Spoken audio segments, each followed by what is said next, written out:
Welcome to the Society Pod, a podcast for entrepreneurs, marketers, and leaders. Here's your host, Jessica Yarmy. Hey there, everybody. Welcome to this week's episode of the Society Pod. My guest today, she's a lawyer turned multi-unit kickboxing franchise owner turned entrepreneur turned franchisee, franchisor, consultant. In her current pursuit, she's focusing on supporting franchisees and small business owners in maximizing their business potential. Welcome to the show, April Porter. Thanks so much for having me, Jessica. You are involved in so many things and you have this little ecosystem that you're building. How do you introduce yourself these days? It's always different depending on whom I'm talking to. I am currently the founder and CEO of SecretSOS, the business intelligence agency, where we transform franchise operators into elite entrepreneurs by filling the franchise gap. And so you also have your Ask April Porter part of your brand and part of your business, and you have your signage here for those who are watching on YouTube. So how does Ask April Porter sit next to SecretSOS? SecretSOS is actually birthed out of Ask April Porter. Once I sold my multiple kickboxing gyms in 2020, I transitioned into the Ask April Porter brand where I began coaching and consulting mostly franchisees on how to scale into multiple locations and how to get out of the day-to-day operations, create more of that time freedom that they were looking for, and really tap into that unlimited income potential that they have. The way that I did that is through small group intimate coaching, which in order to do that, you have to charge a high ticket price tag because that's how you create a sustainable business. And what I found was that I had so many franchisees who were finding my services, but at a time when they'd already burned through most of their capital and simply could not afford a high ticket investment in order to turn things around. I've been wanting to do this for years, is figure out how do I scale those services without losing the effectiveness of that small group coaching. And now with the advent of AI and where it's taken some of the technology, that's made it possible. So SecretSOS is now a version of what I was doing in Ask April Porter, only I've also recruited some of the best coaches I know in all areas of business. So we have CPA, human resources, marketing, sales, customer retention, leadership, all those different specialists have provided curriculum to SecretSOS. It's on our technology platform. Our technology can customize the learning pathway for the individual business owner based on their strengths, weaknesses, and their most urgent needs. And then they also have the opportunity to meet with our experts once a week. So now they can come in and get time, and it's not private, it's still in a group setting, but it is one-on-one attention for what they need every week. They could get a few minutes with an expert. And then we have AI that helps them implement what they're learning. It's the technology that's brought about the ability to scale it, and that's allowed us to drop down the price to make it accessible for basically any small business owner. And so that's the purpose of SecretSOS. So for whoever's listening, who's like, okay, maybe this sounds interesting to me, like who's your ideal client, both for Ask April Porter as well as for SecretSOS? So for SecretSOS, it's really that small business owner or franchisee who has maybe one, maybe two locations, has a team, and just finds that they are grinding away. They thought that they would be working less hours in the business by now. They thought they might be making a little bit more money by now, and they can't quite figure out why that hasn't happened. That's who we're looking to help in SecretSOS.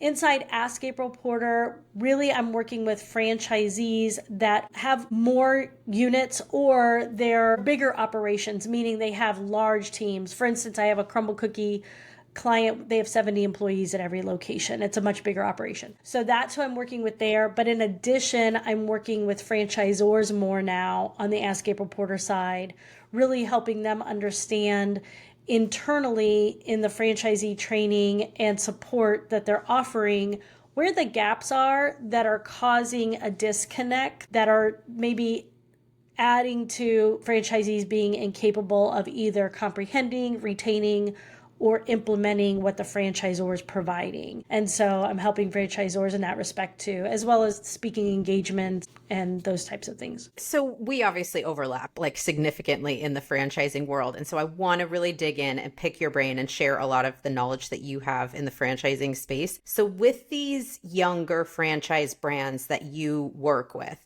what's one of the common threads that you see franchisors doing wrong early on that just bites them in the long run? I think there's a lot of talk, and I do think there's a ton of really good intentions behind this talk about, okay, we have to make sure our franchisees are successful. I want to have a brand that's franchisee first. And I do believe that's the intention. The problem is that this is a whole new type of business.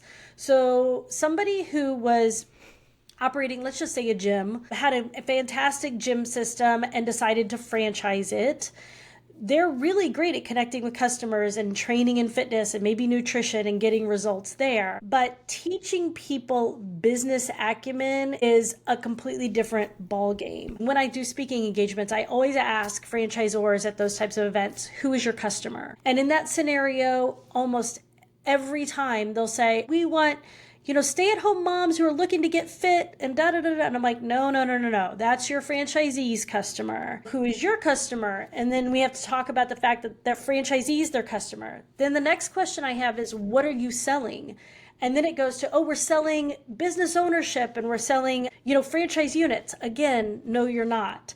And this is where it gets to. You're selling training and support, because the person who decides to open the fitness studio, like me, I already was a fitness trainer. I didn't actually need help learning how to instruct in fitness. I needed help in learning how to run a business. And that's what franchisees think they're buying from you, is training and support.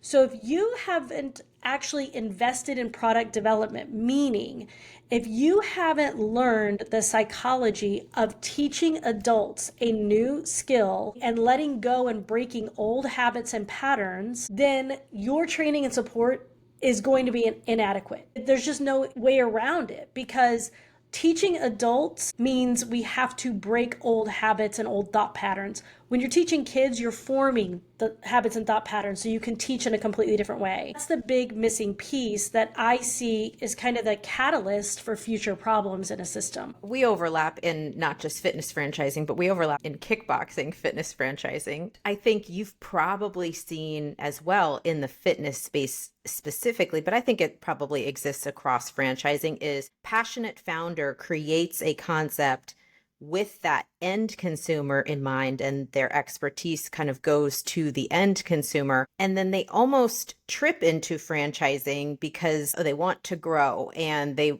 want to have this national brand, and how quickly can I grow my footprint. They don't make that transition between, I used to really build focused on the end consumer, and now I really need to shift my focus to be almost a business executive to business executive kind of consumer. And they don't grow their own skill set to be able to build that. It's a different type of business as soon as you make the decision to franchise. Have you seen that in the past? Oh, 100%. When you talk about a passionate founder, it so resonates like in their gut, right?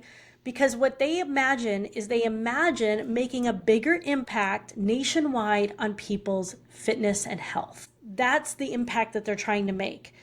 Instead of having a passion for making an impact through providing a pathway to wealth, a quality of life that people couldn't achieve as an employee. There's always domino effects, right? Ultimately, if that was your passion, if my passion was to help people create this life they couldn't achieve as an employee and do it through fitness, then naturally the domino effect is I will also make a huge impact on people's health and fitness across the nation.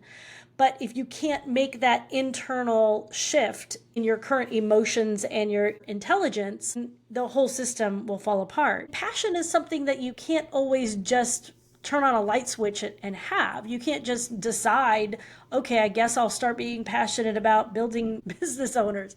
Like, you may not have that passion, in which case I would recommend that you think about structuring your franchise company with a leader who does have a passion for that, and you be in charge of product development And you can focus more on how do we serve that end customer? What are we doing in that part of our business? Absolutely. I like to make the correlation of if you're in marketing at a corporate owned brand, you're in marketing. If you're in marketing in a franchise owned environment, you're in marketing, customer service, persuasion, pitching. Like it's a different role when you put it into this franchising business model. And I think that's one of the things that we all love about franchising is just that it has these quirks. It's a niche. And once you're in it, it's really hard to get out of it because I think, those who get it like really love to play in the space. You've been in franchising now for a bit. What do you see as the highs of franchising and what do you see as the lows of franchising? The highs of franchising is if you can focus as a franchisee on the repeatableness of the model,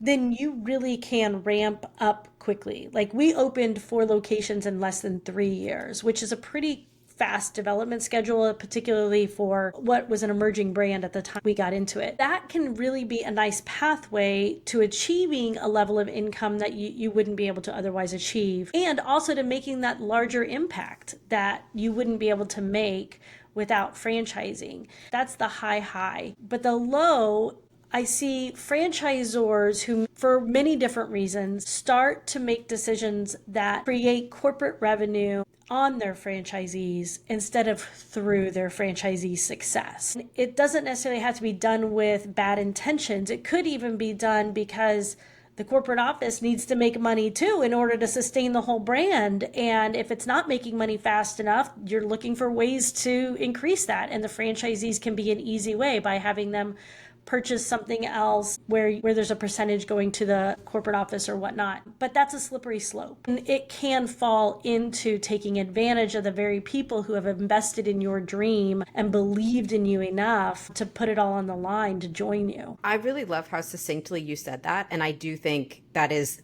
the core issue in franchising is franchisors making money on their franchisees instead of through their franchisees. That's such a beautiful way to sum up the dark side of franchising. Anyone who's exploring franchising, the way you maybe avoid that is just really vetting the people that you're working with and understanding who are they as business people and how do they make business decisions. It's hard to be 100% insulated from that as there's PE all over franchising and businesses change hands. But as best you can understand, is this leader a person who's going to make that immediate fast money grab, or are they playing the longer game, making money through an expanded footprint, making money through really successful franchisees? It's a great way to look at it, and it's a great way to sum it up. I think that's definitely the dark side on the franchisor side. And so as you talk to a lot of franchisees, what do you see franchisees doing wrong that's maybe hurting them or limiting their potential? You don't know what you don't know. The biggest mistake franchisees make is that they assume the franchisor is going to fill in all of the blanks. That's a big assumption when you don't even know the questions to ask because you're kind of lost in this void of, I know nothing yet. Where I see franchisees making this mistake is, one, I see people get up a lot of courage to finally sign that franchise agreement and hand over the big check for the franchise fees, right? Many times buying a business is the biggest investment somebody's ever made, even bigger than their home. A lot of people have to pull from their life savings. Maybe they do have to take equity out in their home, or they cash in their 401ks to make this dream a reality. And so you muster up all this courage to take this one big risk. What I see happening is as soon as that risk is over, it's like people are like, okay, great. Now I don't have to take any more risks because now all I have to do is sit and wait for my franchisor to give me the paint by numbers set to what I'm dreaming about. In the beginning, they're drinking from a fire hose, so it definitely feels like they're getting everything they need. But at some point in time, usually 3 to 6 months in, once their feet are wet and they have a context for operating their location, then they start, the high growth that they've experienced right out of the gate starts to plateau a little bit. And they don't necessarily know what to do next. This is where I see people panic or they become unwilling to take another risk, meaning they want to know for certain that something is going to work. And if they don't, they stop making investments. They are afraid they're going to lose that money. And so they just hold on to it. They stop investing in marketing, or they pull back on the investment they're making in marketing. They're not investing in outside coaching or support because they don't want to have that expense. And so this right here is the recipe for a slow death of a franchise unit. You have to, in my opinion, and I've seen this when working with hundreds of franchisees, you have to invest in yourself first. You have to fill that gap of what you don't know. Because if you don't fill that gap, you're going to be paralyzed and just waiting for like the heavens to open up and somehow magically make your unit grow. So you've got to invest in yourself, and you've got to be willing to make the investments in the things that create revenue. That's the biggest hole I see people getting themselves into. And I hear you using the word invest, and I think franchisees are obviously like very dollar sensitive. As I think about especially early franchisees, there's such an opportunity to even learn from each other, whether it's different franchise owners within the same brand, or whether it's going down the street to another franchise in your neighborhood and saying, I'm new to franchising. Can we grab coffee and just talk through the game? And the more you can network, the more you can learn from each other. So I think there's often times where the paid coaching, I have a very specific question. I know I need the answer to this and I need the best possible answer. And then there's just the ongoing conversations with people to have that continual learning. I think that's so important. I know you work with some small franchise brands, and then I know you work with some larger franchise brands and small franchisees and larger franchisees. Where do you see differences as either brands size up or as franchise owners move from single unit into multi-unit? How does that game start to change? Gosh, I could probably write a whole book on just that one question. I think the way to sum this up is the difference that I see in the top performers and what they're struggling with versus the mid or the bottom performers. So when I'm working with top performers, the top performers are coming to me not because they're struggling with revenue. They're at the top of the system. It's because they are burning out on the amount of time that they're working in the business. Everybody jumps in and is willing to put in 60, 80 hours a week in the beginning. It's actually fun because it's something new, it's your own business, and that happens. But there comes a point in time where it doesn't matter how much money you're making anymore. You're tired of doing that. One of the biggest reasons people become business owners is for time freedom to spend and enjoy with their loved ones. The business owners that are coming to me that are at the top, that's the biggest issue. I don't know how to pull out of the day-to-day operations. I'm making fine money, but I don't know how to balance that. Once we get that fixed, then those top performers, they could open any number of locations. They could open 2, 3, 4. Most of the time when they come to me, they already have at least 2, sometimes 3 when those top performers find me. That's the problem there. The mid performers, many times what I see here is people who got into their first location, they grew really fast and they were cash flow positive. And in their brains, they're like, okay, if I open another location, then that'll double my revenues. But opening a second location is very much like having a second child when your first child is a toddler. What happens if you think of it like a teeter-totter, many of these people start to focus on location number 2, getting it open. And because they're not the ones in location number 1, it starts to slide backwards, or operations are inconsistent with the team there. So they turn their attention back into 1, like, oh, we can't have that happen. Let me come back over here and get this fixed. And that slows the growth of location number 2. So now we're on this teeter-totter of wherever the owner's attention is, that's what's doing well. And we don't really get those 2 locations both being top performing and consistently so that you could open a third. Because we all know if you have 3 kids, now they outnumber the parents, right? Same thing with locations. Once you get to 4, it all evens out. That transition from 1 to 3, that's the hardest transition. And then you have the underperformers, and the underperformers typically, for whatever reason, their locations are not growing as quickly as they expected. It could be that they picked a bad location. It could be that they didn't allocate their marketing spend correctly. It could be that they haven't really implemented what the franchisor has given them, and it could be a million other reasons. These people start to blame the franchisor. The model isn't working because it's not producing the revenue like I thought it would. And so they start to try to survive. When people try to survive, they just grab onto the nearest life preserver. So that most often means going off model. Now, when they go to their franchisor or when they have their meetings with their franchise business coach and they're asking for help, a lot of what they hear from the franchisor is, well, you're not following the model. And in their minds, I tried to follow the model and it didn't work. And I can't afford to lose my 401k. And so now I'm doing this. And so that juxtaposition and the headbutting that occurs from that really keeps both the franchisor and the franchisees in that position stuck. The big difference between these three is not even business acumen, it's mindset. It's the way that they look at the world. It's the way that they solve problems. It's the resilience they have when they hit the road bumps. All three sections do those things differently. And people can transition up.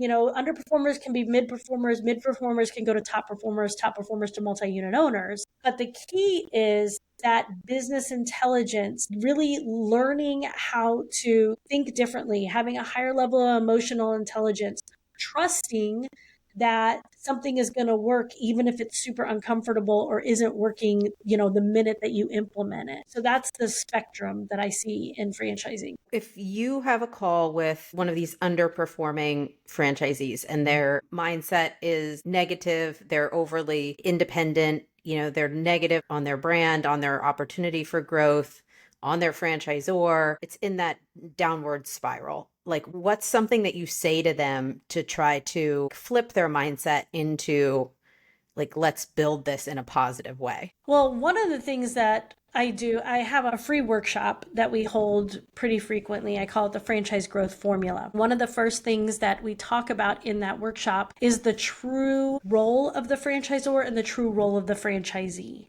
So if I can have that conversation with them and say, like, okay, I want you to think about this as a business owner, and you're now the franchisor, and this is your business. And what you want the franchisor to do, this is how it would look. If we're evaluating it from a business perspective, this is how much it would cost them, expense-wise, bandwidth-wise, all of these things. Does that make a good business decision?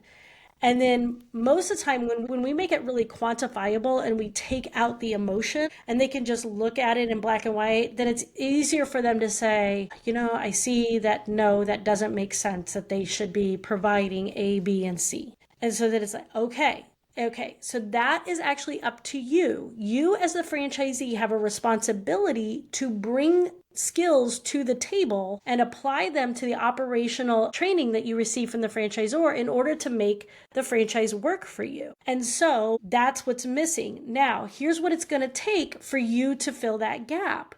Are you willing to put in that type of work? Because sometimes it's more than they assumed it would be, and they're just not willing to put in that amount of work. That's okay if you don't want to put in that amount of work, but you have to know that that decision means your unit is going to perform at this level. So if that's the case, do you want to start moving towards an exit? And then we start talking about how could they gracefully exit, meaning how could they recoup some of their investment back and prevent a failure or a closure. Yeah. I mean, we've seen that happen so many times with owners. It's an unfortunate scenario when you can't correct the downward spiral. But when it is just months on repeat of downward motion, it's very hard to reset a franchisee-franchisor kind of relationship. You were voted for top women in franchising. Yeah, top women of distinction in franchising.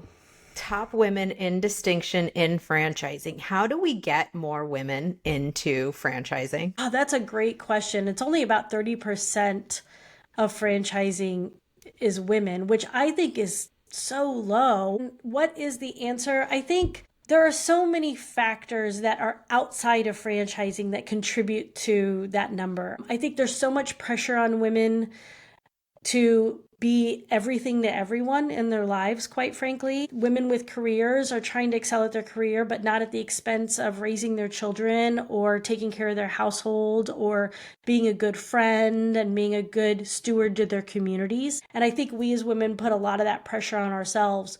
So I think that the answer to get more women involved in franchising is to start to paint a picture about how franchising ticks a lot of those boxes with less bandwidth.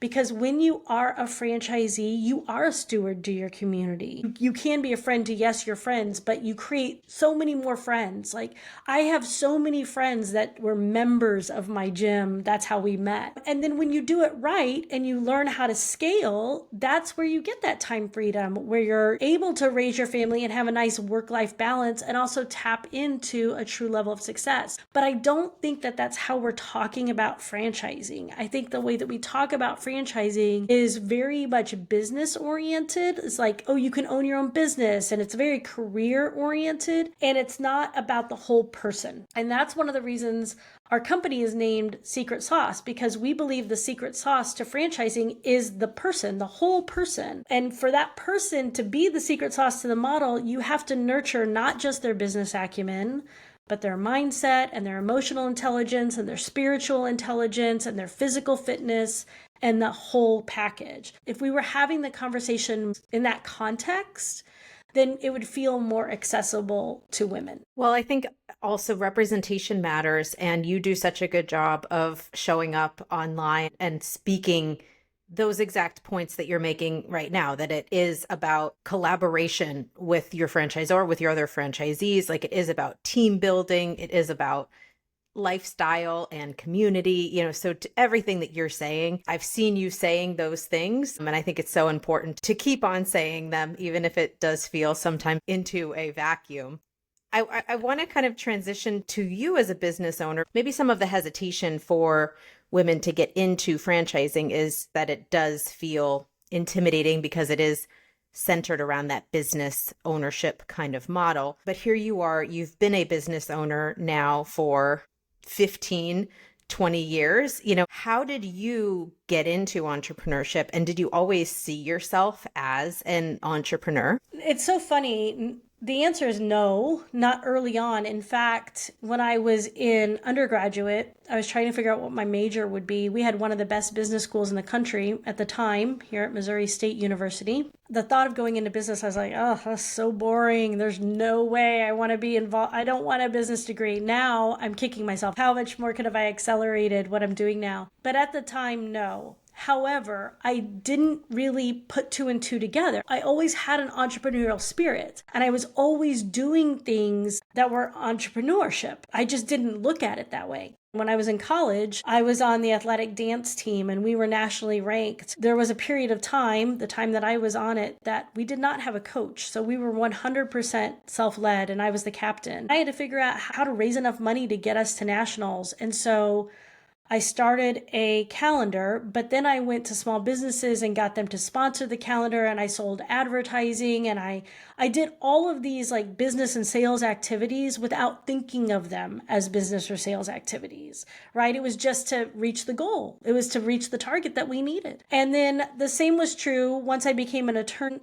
On the side, I was teaching dance, then I was teaching fitness, and I had a little wedding planning business because I loved that. So it was always kind of a hobby mix, but doing a side gig. And when I finally got to the point of deciding that I didn't want to stay in my current position as an attorney, I'd looked for a while, and then the idea of franchising kind of fell into my lap. And so that's what pushed me over into doing it, to taking the big leap into truly becoming an entrepreneur as my sole source of income. But I think that's true for a lot of entrepreneurs. I think you dip your toes in a lot of different things along the way before you take the big leap. So if someone's listening to this and they're thinking about becoming an entrepreneur or thinking about becoming a franchisee, what advice would you share? I think that what stops people most of the time, honestly, I think it's access to capital. It stops people more than anything else. People have these dreams where they think like, but how would I pay for that? That's such a big investment. How am I going to make that work? I don't have that kind of money, so I guess I can't do it. I was just having this conversation Wednesday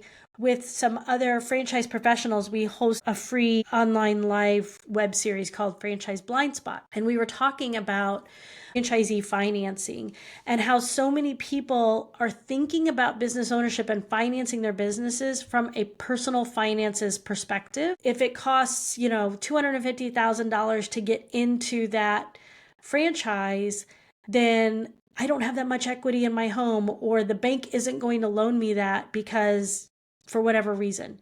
So I think the number one thing is get over that fear, get educated, and you could do this online. Shoot, nowadays you could do it with ChatGPT, but really start to get educated in the differences between financing a business and financing personal, because the bank will give you more money than you think to finance your business because they know that every dollar is going to turn into more dollars. Versus when you finance your home, that money is going in to pay down an asset. So they're two completely different things. And once you understand that, you can eliminate that objection that's telling you you can't do it. And then if you find another thing that in your brain is telling you you can't do it, then again, I encourage you, take a look at April Porter or Jessica and say, but they did it. How did they do it? I mean, if they can do it, I can do it. It's just that you don't know how to overcome that objection in your mind. And all you need to do is learn the how. How did we overcome it? How could you overcome it? Then you can make a decision if you want to do that. The access to capital, I think, is a big one. And it sits squarely in that businessy space. And so right out of the gate, you're just in a business blocker. And it's something you haven't done before and you weren't taught in school and people don't talk about. You just kind of have that first step is a very scary, uncomfortable step. I so agree with you. Once you educate yourself and you find resources for how to use other people's money, use the bank's money to get this moving.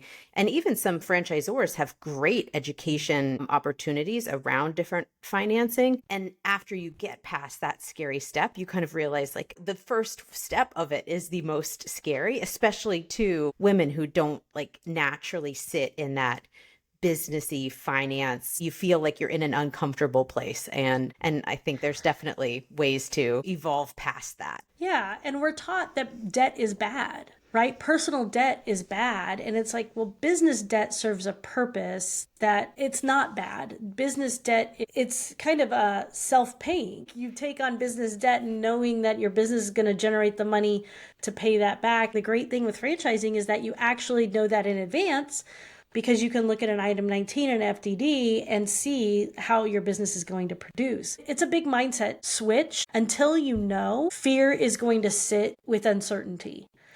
So if you're feeling fearful, the chances are that you just need more education. Okay? Once you have the education, then the fear can go away and you can look at it objectively and make a decision. So when you have fearful or uncertain moments as an entrepreneur, what do you do?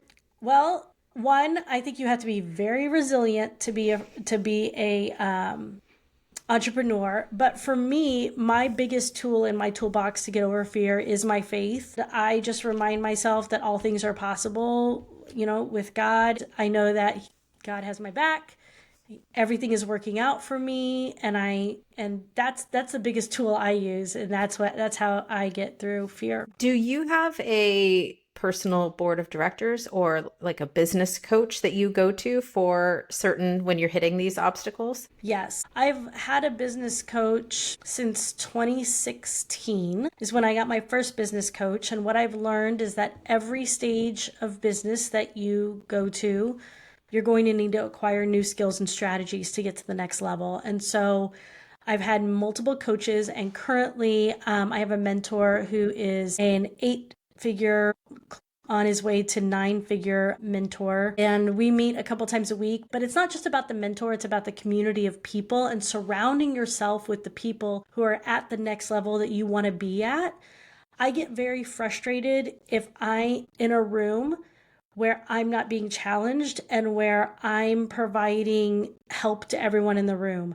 Not because I don't want to help. I love helping, and I could spend hours down a rabbit hole of just helping people. But that tells me that I'm ready to go to the next room, and I need to find a room where I feel some of that fear creeping in, maybe some inadequacy or, imposter syndrome, like, what am I even doing here? These people are so intelligent and so sophisticated and at such a high level.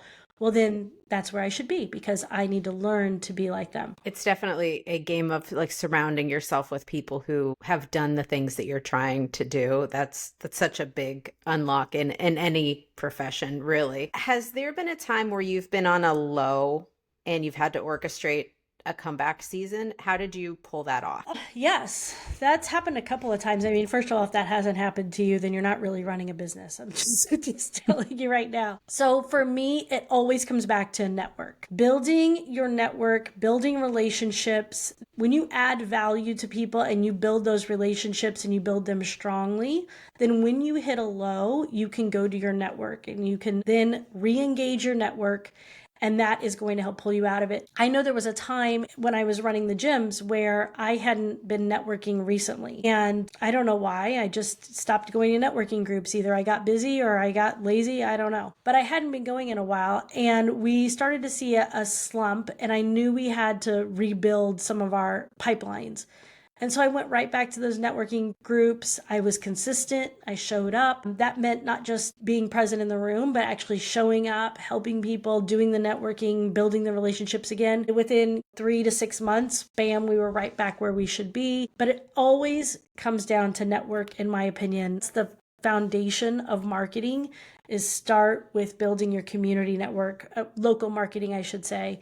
You really want to have a base, a foundational base in your community there. And in franchising, there's so much damage that you could do online, do via LinkedIn. Like you and I have never met in person. Like we just are LinkedIn friends. That's how you meet people. And there's so many ways you can connect with people where, it can be just via the screen and it doesn't need to be somebody in your backyard where you're trying to feed your local business. Like you can network local, but then you also can network in a bigger way, just to kind of keep your own growth progressing. If you were not working in franchising, what would you be doing? I think I'd be a prosecutor again. Maybe a franchise attorney. Maybe, but franchise attorneys, it's not as fun because your job as a franchise attorney is to review FDDs, which are very long documents. As a trial attorney, I got to be in the courtroom. And the reason I became a trial attorney is I wanted to be an actress. Someone said, well, why don't you be an attorney and you could act every day in front of a jury? And I was like, you know what? I bet I could do that. And literally that was the catalyst for me pursuing law. So maybe that would be my answer. Maybe I'd be an actress and make that happen. Okay, well, you heard it here first, people. If you're looking for a actress who can act in even a legal miniseries, like April could be your person. What help do you need? Or what asks do you want to throw out into the universe? Our goal is to help every franchisee succeed. In fact, our mission in SecretSOS is to never leave a franchisee behind. And we find that the biggest obstacle to people getting the help that we provide is they just don't know we exist yet. What I'm looking to do is connect with more emerging franchisors and become partners with them to be the scaling support to take their franchisees from proven profitable model into top performing and multi-unit success. I love that. That's very specific and niche. We covered a lot of things today. Is there anything else that's top of mind with you or anything you're watching in the franchising world news-wise that you want to shout out? Like anything you want to close out with? This is something we haven't talked about, and I would love to mention it here. So one of the cool things that I'm really excited about that we're doing for the franchising community is we are hosting the Infinite Franchisee Conference in November. In franchising, really the only opportunity franchisees have to go to a franchising conference is if their brand puts on an annual conference. So this is for franchisees of all brands to come together and get higher level business, transformative business intelligence and personal and professional development. But in addition, emerging franchisors that don't have the bandwidth or the budget to host their own conference can actually partner with us and adopt our conference as their brand conference so that they don't have to go without. And they can do it at a fraction of a cost that it would cost them to host their own event. And so we're really excited to roll that out. It's been receiving a really great reception, and we think it's filling another gap for both franchisors and franchisees. I think that's a great idea because until you have 50 to 100 franchisees, it doesn't make sense to host a conference, but yet that's the time that you need the conference the most, to keep alignment with your early owners. That's a great idea. If there's anything I can do to help you with that, let me know. And I will link website for it, or is there an email address where people can learn more? All the details can be found at secretsauce.com. And it should be noted that you spell Secret Sauce, SecretSOS.com. I love the branding. I love the name. I love everything that you're working on. And again, I just appreciate you showing up as frequently and as strongly as you do in franchising, and specifically as a female in franchising. So thank you for everything you do on a day-to-day basis. And then thank you for being with us here today on the Society Pod. Oh, thanks for having me. We hope you enjoyed this episode of the Society Pod.